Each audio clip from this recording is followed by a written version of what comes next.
Week 13 is in the books, and Week 14 is here. Here we are with the top 5 teams in the NFL for Week 14. My top 5 power rankings. Let's jump right to it. Starting off at number 5, we got the Seattle Seahawks. Seattle last week gave the Vikings a shutout. It was a very impressive win.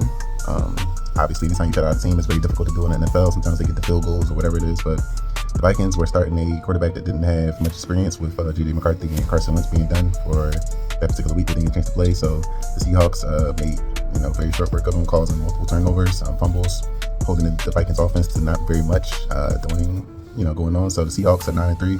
They've been very impressive for the season. My only concern is that the team in general is legit. They got a good running game. They got a great defense. But the only thing I'm concerned about is Sam Darnold. Similar things with other teams in the league, but I just think whenever it gets to high pressure situations, the quarterback is something that they're gonna make you rely on. And I'm not really too sure about Sam Darnold, but nevertheless, they are 9-3 and they are the number 5 team in the league. Moving on to number 4, one of their division rivals, the Los Angeles Rams.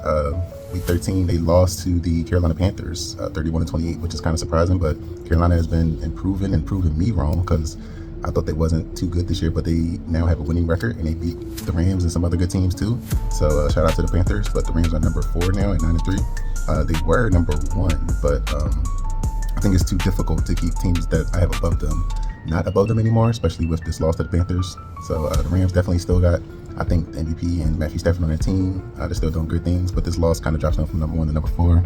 Coming to number 3, we got the Green Bay Packers. Last week, the Packers on Thanksgiving beat the Lions in Detroit. The Lions were coming off some impressive wins. Their offense looked like it was getting back on track. But for some reason, the Packers seemed like a tough matchup for the Lions. Jahmyr Gibbs can't really do too much against them. Their offense in general, I feel like they got the secret recipe. So yeah, they took care of the Lions on Thanksgiving, and yeah, that's not too much to say. I think the Packers are coming into form. The running game, Josh Jacobs is continuing to put the ball in the end zone. Jordan Love is doing things. Wicks had a good game. I think he was just coming back from injury, or they just put him in a feature role, but he had 2 touchdowns. Defense, Micah Parsons, not too much to say on that, but they are legit and they're doing their thing. So the Packers coming in at number 3. Number 2, we got the Denver Broncos. The Broncos have sneakily been one of the best teams in the league all year. They only got 2 losses at 10-2. This last week on Sunday, they beat the Commanders in overtime, but nonetheless, it's a win, 27-26.